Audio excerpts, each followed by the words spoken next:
is my second time na mag-travel sa Cebu. And sa karon, I'm with my family.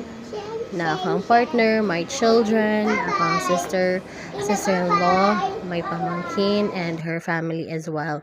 We're so happy and excited na maka-travel na pud mi sa Cebu and Bohol. So kami mapasalamaton nga nami 1-month vacation na dilimitan dugon. So karon mag-travel sa amin.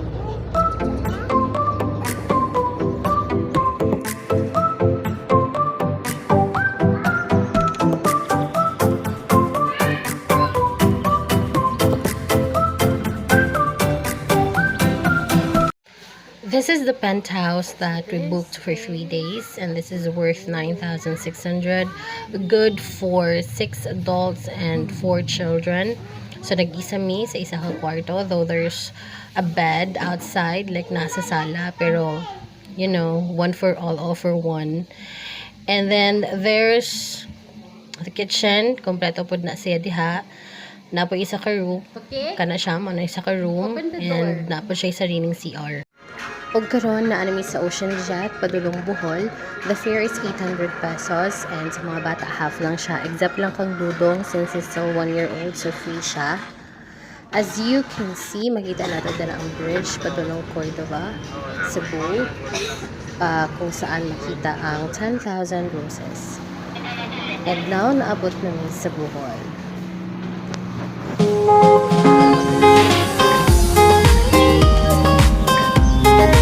Magsugod na mi sa amo ang Bohol countryside trip. Enjoy the video!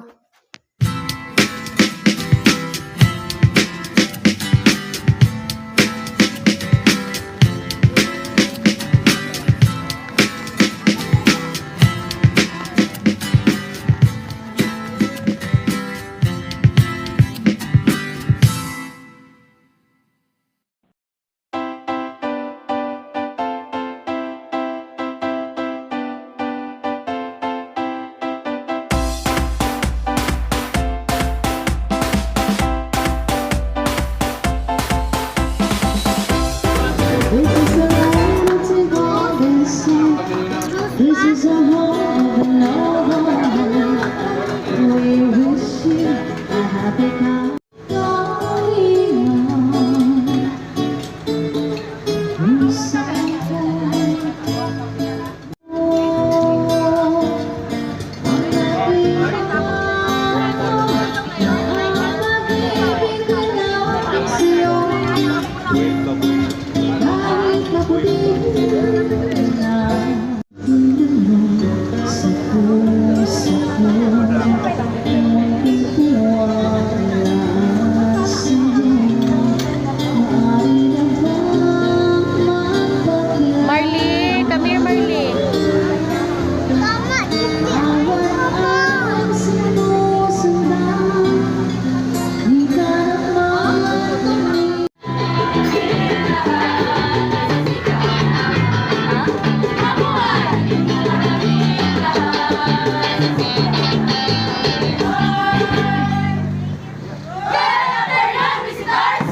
pauli na mi sa Cebu ug nisakay na pud mi sa Ocean Jet, we chose the open air para dili daw mi pangkabuhion. And this is again 2-hour trip. And bayad na pud og 800 pesos because that's just a one-way fare.